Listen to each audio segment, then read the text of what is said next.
Itu gue nutup pintu mobil berat banget. Gue nutup pintu mobil berat banget.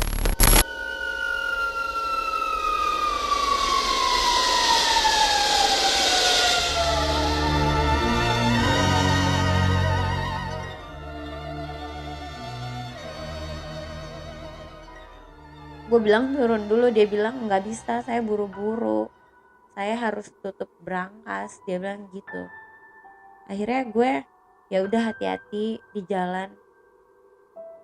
Di back end bro yang biasanya dia nelponin gue tiap detik tiap menit baru tutup pintu mobil, yang biasa langsung nelpon gue, ini dia benar-benar nggak nelpon gue. Akhirnya gue nelpon dia nggak diangkat-angkat.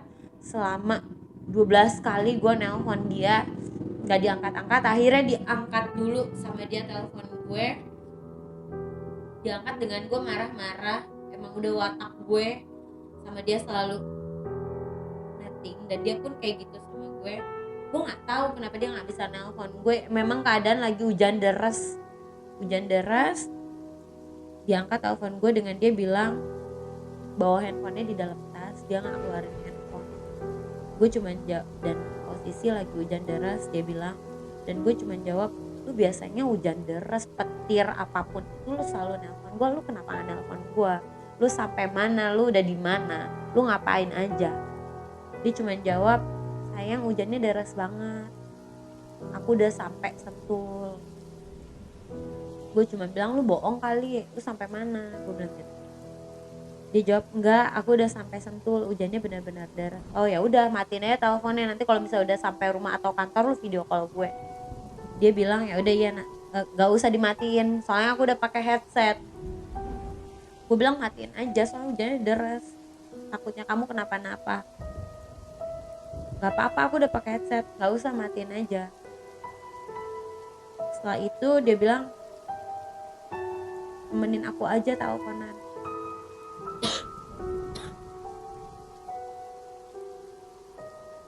Gue bilang nggak usah, video call aja nanti. Ya udah, akhirnya dimatiin teleponnya. Belum ada satu menit gue pengen bilang nggak apa-apa aku temenin telepon, gue balik telepon, gue cuma mau bilang nggak apa-apa aku temenin telepon, aku juga masih kangen. Gue cuma mau ngomong itu, sumpah gue cuma mau ngomong itu, nggak apa-apa aku temenin kamu telepon. Telepon gue nggak diangkat-angkat sama 45 kali. Akhirnya yang angkat telepon gue polisi, dan dia udah bilang udah di jalur evakuasi, udah dibawa ke rumah sakit Sentral Medika. Telepon aja ke rumah sakit Sentral Medika, mobilnya hancur banget. Ini saya polisi. Awalnya handphonenya diamanin sama warga, cuman ada polisi, jadi semuanya dikasihin sama polisi. Dan gue sempat nggak percaya, gue marah-marah sama polisi itu. Gue bilang, lu siapa, nggak usah bercanda lu. Gue bilang kayak gitu karena gue nggak percaya. Belum ada 1 menit teleponan sama gue, mungkin entah handphonenya kebanting atau apapun itu, gue nggak tahu. Gue langsung telepon rumah sakit Sentral Medika. Di situ gue langsung cabut, gue langsung ke mobil. Gue nggak bisa bawa mobil, gemeteran, bener-bener gemeteran. Di antara percaya sama enggak, tapi gue udah nelpon rumah sakit, dan rumah sakit udah approve itu bahwa ada yang atas nama orang itu.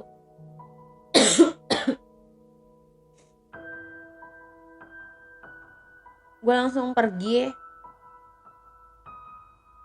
Temen gue yang bawa mobil, posisi hujan deras banget. Sampai rumah sakit ternyata udah ada pihak keluarganya, dan gue benar-benar nggak bisa lihat posisi almarhum mantan gue tuh kayak apa. Yang gue bisa lihat cuman mobil hancurnya aja, sama berita rumah sakit sama polisi, karena semua temennya dapat kabar dari gue. Gue nungguin lama banget di rumah sakit. Akhirnya temennya nelpon gue, dia suruh gue pulang. Gue pulang dulu ke rumah dengan posisi gue udah nggak bisa ngomong apa-apa sama orang tua gue, sama keluarga gue nggak tahu mau ngomong apa karena gue masih di posisi shock banget pada saat itu. Gue nggak tahu kejadiannya bakalan kayak gitu. Baru 5 menit gue duduk sampai rumah, gue ditelepon sama temennya bahwa laki gue udah nggak ada. Sebelum kejadian itu 3 hari sebelum kejadian itu, sebelum wafat, ada ular 3 kali datang ke rumah gue. Kalau kata orang, ular yang datang ke rumah ini dunia. Gue gak paham artinya dunia ini apa. Entah kebahagiaan atau apapun itu, gue gak tahu. Tapi ada salah satu ular yang beda warna. 2 putih, 1 hitam. Yang kata orang lain, kalau ular datang ke rumah itu gak boleh dibunuh.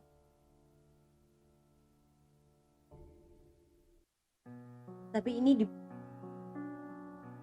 disiram pakai cuka sama garam sama almarhum mantan gue.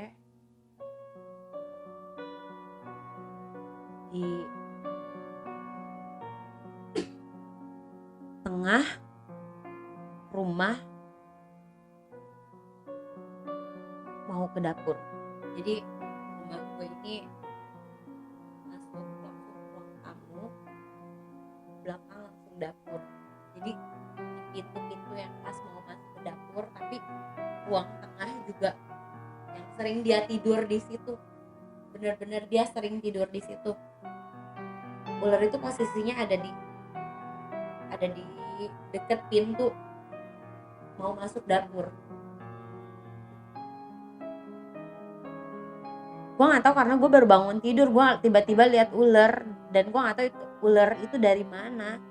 Menurut gue rumah gue nggak ada sela-sela buat pohon ataupun rumput yang buat ular masuk gitu aja. Gue nggak tahu ya, namanya binatang masuk ke dalam rumah gue nggak tahu. Cuman ini berturut-turut 3 kali ular datang ke rumah gue. Kalau 3 langsung gue juga nggak tahu itu seperti apa. Cuman ini gue bingung kenapa, janggal aja menurut gue. Belum almarhum meninggal ular, entah dia nyuruh gue mandi pakai bunga, entah dia nyuruh gue pakai kerudung. Ada salah satu juga yang janggal, pada saat gue lagi pakai kerudung, muka gue kayak kunti. Ini benar-benar gue liatnya, oke, kalau misalnya gue udah pakai kayak gini, udah gue pakai, tapi ini enggak, gue baru begini. Biasanya kalau misalnya cewek depan kaca itu kalau misalnya lihat kamera ataupun kaca so cantik liatnya. Ini gue enggak sama sekali, gue benar-benar kayak ngelepas kerudung gitu aja gue speechless karena muka gue bener-bener kayak kunti dan bener-bener kayak astagfirullahaladzim. Gue langsung nyebut astagfirullahaladzim.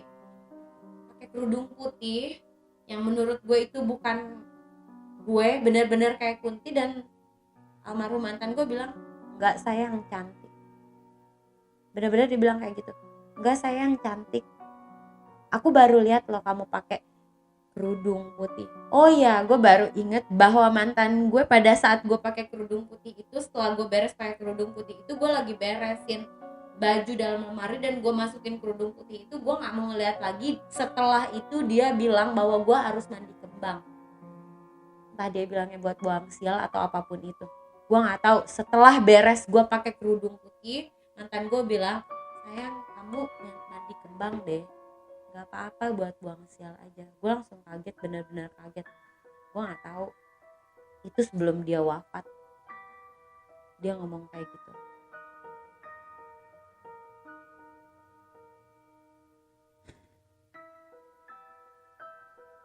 Jangankan kerudung putih, gue pakai kerudung pink aja yang biasanya gue pakai kerudung kuliah atau memang sehari-hari gue udah pakai kerudung pada saat gue balikan, gue liat muka gue kayak bukan muka gue sendiri.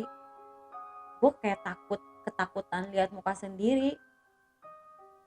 Mau gue ke dokter kecantikan atau apapun itu, setiap gue lihat kaca gue takut, bener-bener takut. Gue kayak bukan lihat gue sendiri. Pada saat gue pakai kerudung putih, gue kayak liat muka gue, entah itu nenek-nenek ataupun kunti, gue nggak bisa lihat juga karena gue serem aja lihat muka gue. Gue langsung speechless buka kerudung gue, kayak bukan muka gue, mata gue melotot, tapi muka gue tua banget. Jadi gue takut, jangan kan kerudung putih, kerudung pink aja itu gue ngeliat muka gue tuh udah bener-bener kayak gak beraura sama sekali. Bener-bener gue pengen melepasin kerudung gue yang seharusnya gue pakai kerudung.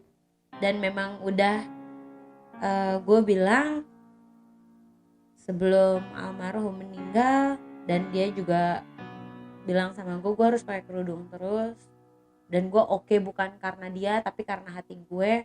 Tapi pada saat gue ngaca pakai kerudung putih, gue serem liat muka gue sendiri. Yang lebih serem lagi, gue disuruh mandi kembang. Maksudnya apa? Gue disuruh mandi kembang dengan, menurut gue fisik gue baik-baik aja, gue gak ngerasa ada apa-apa dalam hidup gue, tapi gue disuruh mandi kembang.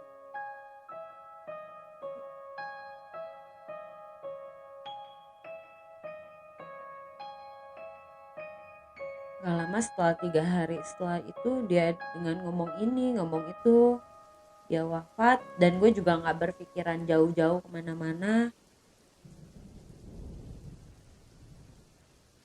Akhirnya setelah dia wafat, kayak separuh jiwa gue hilang. Setiap maghrib gue gak bisa keluar, bener-bener gak bisa keluar. Sorry, tante gue juga bisa lihat kayak mistis atau apapun itu. Nyokap gue juga kayak berasa anaknya beda karena gue selalu tiduran.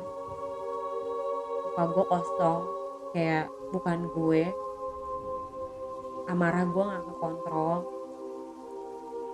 bener-bener gak kekontrol. Sampai nyokap bilang, obatin anak gue. Karena bener-bener gue jadi pendiam.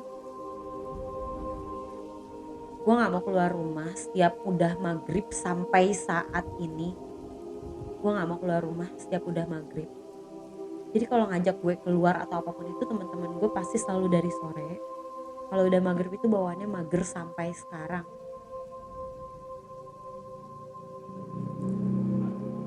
Setelah mantan gue wafat, temen gue mimpi gue nikah, ada keluarganya tapi gak ada mempelainya. Dan biasanya kalau di Islam itu kalau mimpi yang kayak begitu harus diceritain langsung sama orangnya. Akhirnya temen gue cerita langsung sama gue, dan nyokap gue nyimpulin bahwa almarhum itu cintanya dibawa mati loh buat gue. Dan gue masih berpikir itu udahlah itu mimpi. Tapi ada parnonya juga karena gue nikah, dandan putih-putih, akad, gak ada mempelai tapi ada keluarganya setelah almarhum meninggal.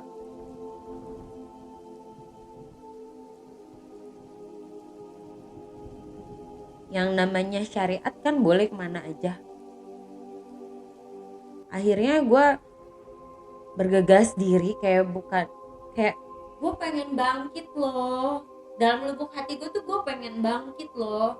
Cuman gue kayak masih ditahan, bener-bener kayak masih ditahan. Akhirnya gue minta tolong sama temen gue buat bawa gue ke salah satu orang yang bisa atau orang pinter buat ngobatin diri gue. Dan bukan buat macem-macem, tapi bener khusus buat obatin diri gue. Karena gue harus ceritain semuanya, yang dari awal temen gue mimpi, dari gue pakai kerudung, gue lihat muka gue kayak nenek-nenek atau setan apapun itu, ular datang ke rumah, gue disuruh mandi kembang. Gue aneh, setiap gue datang sama orang yang orang pinter, gue selalu dibilang entah ada nenek-nenek yang ngikutin ataupun muka gue kayak nenek-nenek. Sampai orang pinter itu pun bilang sama gue harus dimandiin. Mantan almarhum gue pernah bilang bahwa harus mandi kembang 3 kali buat buang sial. Gue gak paham dia bilang apa. Yang jelas gue gak pernah ada sesuatu hal yang ganjal dalam hidup gue, dan gue disuruh mandi gitu aja. Dan orang pinter itu bilang, gue ceritain semuanya sama orang pinter itu, gue disuruh mandi 3 kali sama almarhum mantan gue. Orang pinter itu bilang gue harus mandi selama 7 kali. 7 kali buat ngobatin badan gue yang selalu pegel, pusing tiba-tiba, gak mau keluar rumah, aneh, dan marah-marah terus. Gue gak paham.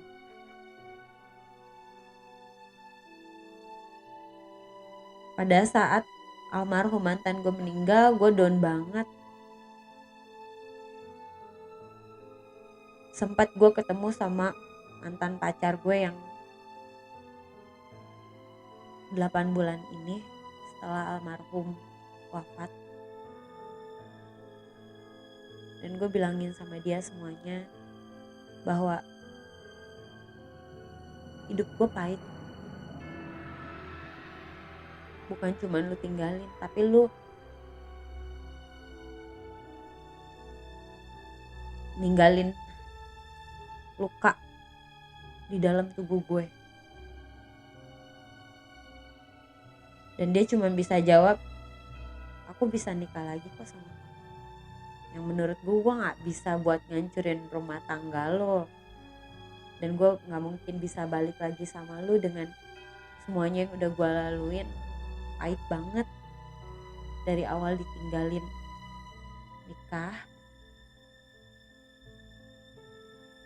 gue balik lagi sama orang yang terima gue apa adanya. Gak lama dia wafat. Pokoknya semua cerita hidup gue itu janggal sampai saat ini. Gue belum tahu gue ini kenapa. Gue kalau misalnya mau dibilang gak move on dari segi mana yang gak bisa gue tinggalin. Hidup gue pokoknya gak lepas sampai saat ini. Gak tahu itu dari siapapun itu, entah dari mantan gue yang udah menikah atau mantan gue yang udah wafat. Gue gak paham sampai detik ini. Gue belum tahu.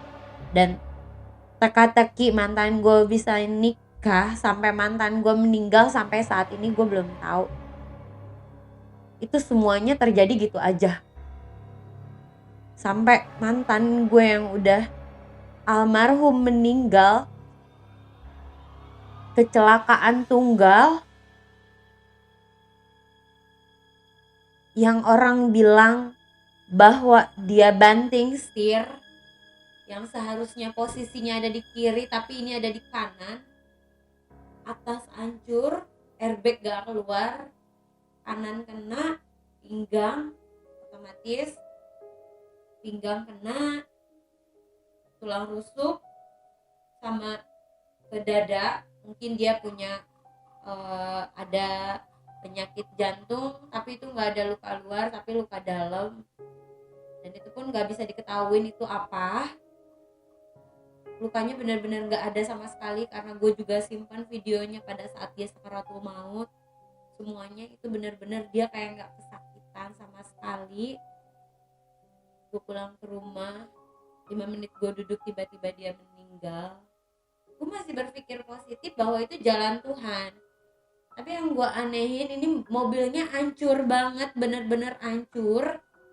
Bil banting setir kena pohon aja bisa kebakar. mobilnya aja hancur banget.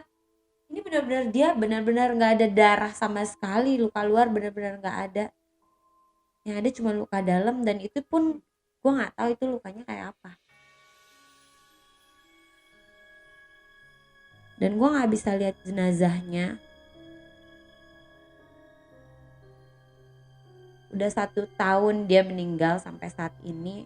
Kemarin 1 tahunnya di tanggal 7 Juni. Dia meninggal 7 Juni 2019. Kemarin 1 tahun 7 Juni 2020. 1 tahun dia meninggal, gue cuma 1 kali didatengin sama dia di dalam mimpi. Dan itu mimpinya kayak dia sampein pesan sama gue bahwa lu hidup di dunia ini cuma sementara.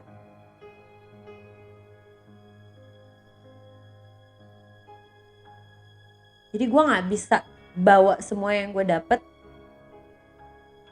Intinya hidup di dunia ini tuh cuma sementara. Kenikmatan semua ini tuh cuma sementara. Gue gak paham setelah dia bilang kayak gitu, tiba-tiba gue bangun. Dan gue pun cuma 1 kali ke kuburannya. Itu pun sampai saat ini gue pengen banget datang ke kuburannya, tapi gue gak bisa datang. Pada saat gue datang ke kuburannya sama temen gue yang terakhir kali datang ke rumah gue, yang 3 orang ini yang sempat gue ceritain, dia datang ke rumah gue. Yang satu minta anggur, yang satu makan di meja makan bareng sama gue sama almarhum mantan gue. Gue datang ke kuburannya, gue ziarah sama temen gue yang 2 orang ini. Itu pun gue nggak dikasih jalan kayak mulus jalan buat datang ke kuburannya. Entah itu salah kuburan, ada orang yang mau nganterin tapi orang itu balik lagi.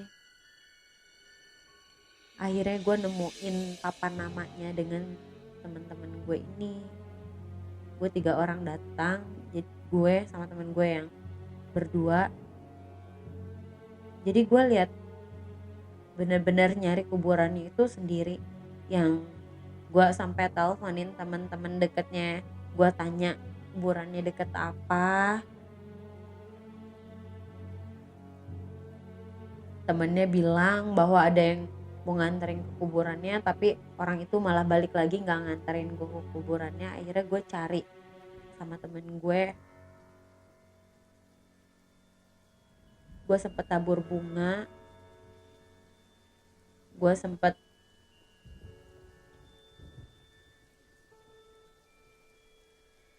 panjatin doa buat dia. Akhirnya ada salah satu orang fotoin kuburannya karena udah banyak banget bunga, dan itu bunganya masih baru.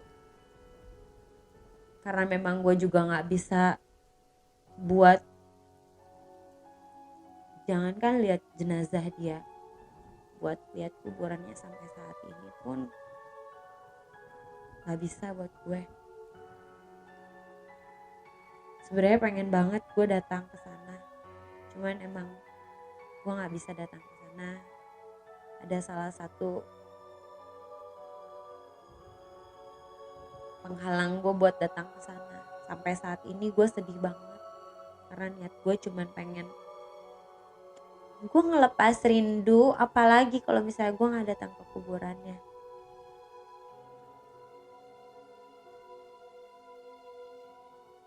Dalam setahun ini aja gue cuman 1 kali didatengin, dan itu pun cuman sebentar. Didatengin dalam mimpi itu pun cuman sebentar. Dia cuma bawa pesan doang, itu gue bangun gitu aja.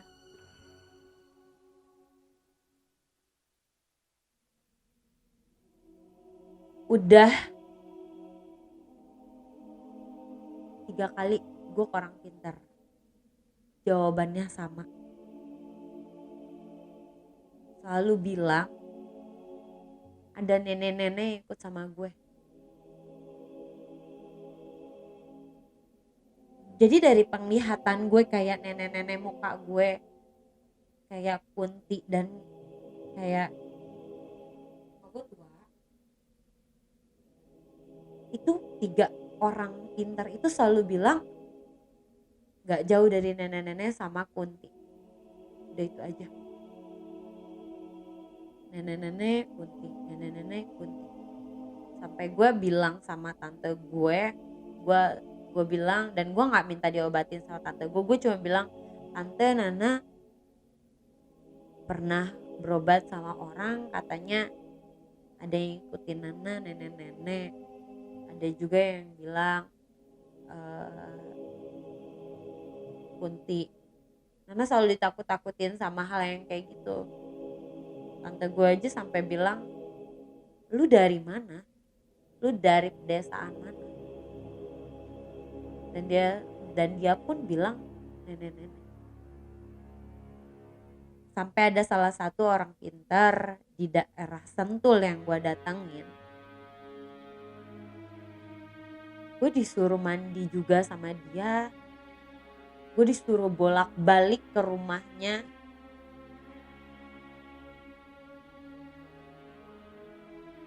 Yang menurut gue kalau masuk di akal untuk berobat, gue oke aja.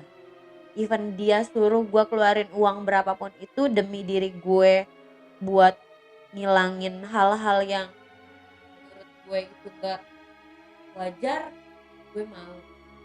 Karena setelah kejadian ini banyak hal yang ganjal dalam hidup gue. Kayak mobil gue entah ditabrak ataupun ketabrak, itu aneh. Sampai nyokap gue bilang jual aja mobilnya.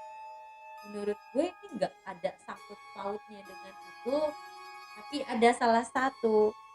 Sebelum Idul Fitri gue sempat belanja dulu sama almarhum ke Lotte.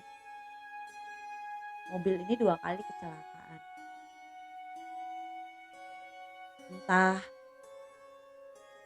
kaca spion copot sama orang, atau enggak knalpot lagi kena sama orang. Ini almarhum yang bawa, almarhum mantan gue. Setelah meninggal, bemper gue ditabrak sama orang yang gue gak ngapa-ngapain, dalam kondisi gue sadar, benar-benar sadar. Gue kayak ngerasa aneh.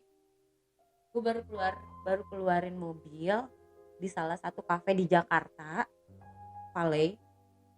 Gue baru belokin mobil gue kanan ke arah jalan, tiba-tiba orang kayak drep, mobil gue ditabrak pakai Chevrolet dan itu hancur banget. Mobil hancur banget, bemper mobil depan kena, gue jatuh sakit. Jadi tiap mobil gue hancur, gue jatuh sakit. Mobil gue hancur, gue jatuh sakit. Beberapa kali kayak gitu. Sampai akhirnya gue pernah mobil gue ditabrak juga sama motor, bukan sama mobil, di Bogor. Lampu merah Bogor. Hancur. 1 minggu gue masuk rumah sakit. Dan gue kayak ngerasa orang ada aja yang zolim sama gue. Entah gue dijahatin seperti apapun itu setelah almarhum meninggal.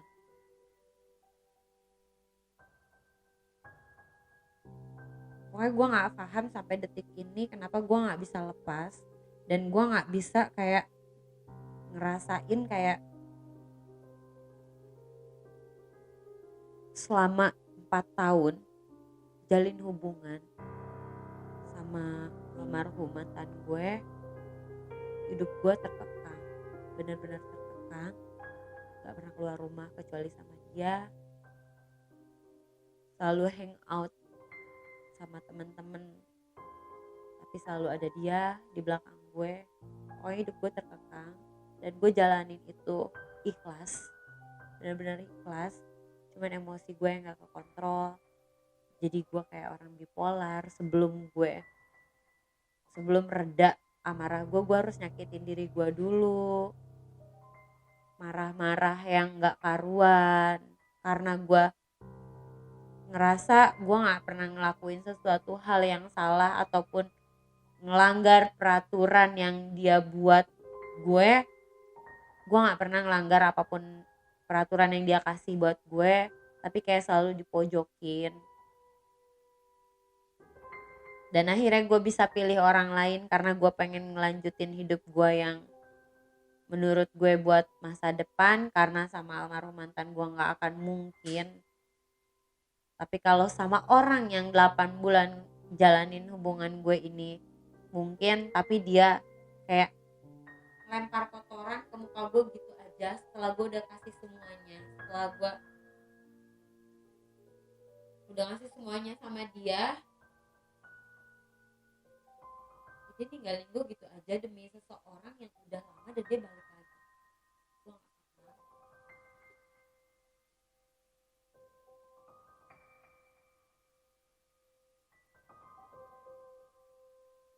Jadi intinya gue ngerasain trauma yang mendalam sampai saat ini. Kalau lu ditinggalin sama orang dalam posisi orang itu masih hidup, lu masih bisa ketemu sama orang itu. Dalam posisi orang itu hidup tapi belum ada status sama siapapun itu, lu masih bisa ketemu sama orang itu. Tapi dua-duanya ini nothing. Yang satu udah nikah, udah punya kehidupan baru. Yang satu lagi wafat dan gak pernah bisa ketemu sama kita lagi. Jadi intinya, di saat lu punya hubungan sama orang yang terima lu apa adanya, apalagi lu udah lama, lu masih bisa perbaikin hubungan lu. Selagi menurut lu orang itu benar, lu pertahanin hubungan lu. Jangan sampai lu nyesel di akhir kayak gue yang gak akan bisa ketemu lagi sama orang.